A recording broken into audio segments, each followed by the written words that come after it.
When police arrived at 1717 East Delmar St in Springfield, Missouri on June 6, 1992, they had no idea that they'd wandered into a mystery that is still ongoing over 3 decades later. My name's Hunter, and I want to welcome everyone to the channel, where we'll detail new crimes every week, both solved and unsolved, from the everyday to the peculiar, from the ridiculous to the vicious and cruel. So if that's where your interests lie, make sure to subscribe to the channel. Today, we focus on the Springfield Three, a trio of women who mysteriously disappeared from Springfield, Missouri almost 31 years ago. This is True Crime Portal. The 6th of June 1992 was a momentous day for 19-year-old Suzanne Susie Streeter and her friend, 18-year-old Stacy McCall. The two young women had just graduated from Springfield's Kickapoo High School earlier that day. To celebrate, the two made appearances at a few graduation parties that night, perhaps saying their goodbyes to friends as everyone looked forward to the next chapter in their respective lives. The two girls were even seen in the nearby town of Battlefield earlier that night. Susie and Stacy had originally planned to spend the night at another friend's house, Janelle Kirby, after the night of revelry, but as it turned out, Janelle's place was already too crowded for their liking. Instead, they decided to head back to Susie's house around 2 a.m. The next morning, the girls were supposed to head back to Janelle's house, as the three girls, along with Janelle's boyfriend, had planned a day of fun at a water park. When Susie and Stacy failed to show up as planned, Janelle and her boyfriend made their way to 1717 East Delmar St, where Susie lived with her mother, Cheryl Levitt, perhaps thinking they had just overslept after a night of partying. When Janelle arrived at Susie's house, what she found was unnerving, to say the least. Finding the front door unlocked, Janelle went inside, but found neither the girls nor Susie's mother, Cheryl. It's assumed the two made it to Susie's house because their vehicles sat in the normal places. While puzzling over the women's disappearance, the phone rang. Hoping it might be Cheryl or one of the girls, Janelle answered it. It was not, however, anyone she knew. Instead, it was a very troubling call. An unidentified male voice made some comments of a, let's say, unsavory nature. Janelle quickly hung up the phone, but it rang again almost immediately. Again, the voice on the other end made inappropriate comments. And again, Janelle hung up. Susie's dog, a Yorkshire Terrier named Cinnamon, had been left alone in the house and appeared very agitated. For reasons nobody can explain even today, Janelle didn't call the police, and she and her boyfriend just left after not finding anyone home. In fact, the police weren't contacted for several hours, and not by Janelle Kirby or her boyfriend, but by Stacy McCall's mother, Janice, after she tried several times to reach Stacy by phone, and not until she went to the house, searching for her daughter more than 16 hours after the three women had last been seen. Upon entering the house, Janice noticed the purses of all three women on the floor of the living room, Stacy's clothes folded neatly nearby, as well as Susie and Cheryl's cigarettes. This last was strange, as both were well-known chain smokers.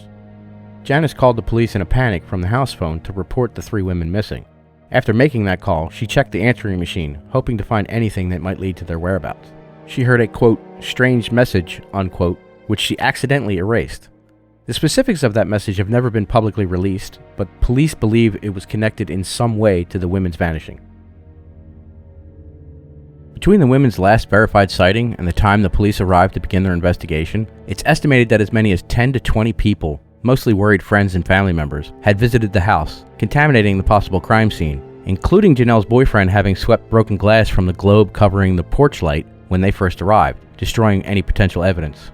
The police did manage to glean at least some information from the house, such as noticing that Cheryl's bed had been slept in, or appeared to have been, as well as the aforementioned personal property like purses, keys, cars, and cigarettes having been left behind.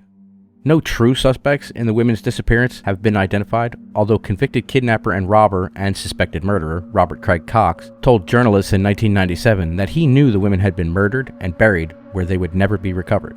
He'd been living in Springfield at the time they went missing, has given several different alibis to the police, one of which, he was at his parents' house the night of June 6th, has reportedly been verified by the police. Whether he was actually involved in some way or merely seeking some strange, twisted recognition is unknown, but Cox has publicly said that he'll disclose what he knows after his mother dies. In 1992, the TV show America's Most Wanted fielded a call from a man who claimed to have information regarding the case, but the call was disconnected when an attempt was made to transfer the call to Springfield investigators. Police later made several public appeals for the man to call again, saying that he had, quote, prime knowledge of the abductions, end quote. There has been no confirmed contact with that man since.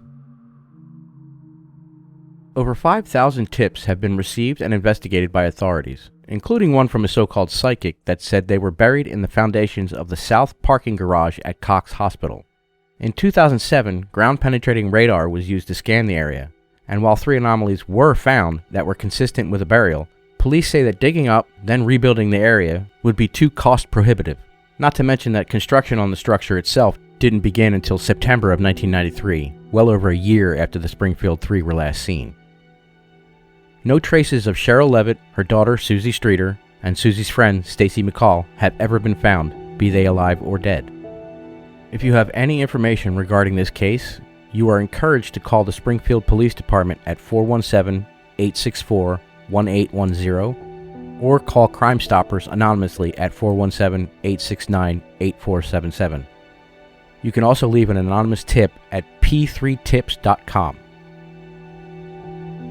Personally, it's my belief that the 3 women were killed that night or shortly thereafter, although I will always hope against hope that there may be some very small chance that they may be alive somewhere, some slim possibility that they may be found one day. My only overriding question about this whole situation is how 3 women might have been taken, whether by a single perpetrator or multiple, and presumably against their will. How was it possible that almost zero trace evidence has ever been found, at least none that's been publicly revealed? It's a question that we may never know the answer to, but feel free to give your opinions, thoughts, and beliefs in the comment section. If you like this video, don't be shy about hitting that thumbs up button and subscribe to True Crime Portal. Thank you for watching. We'll see you in the next one, and stay safe out there.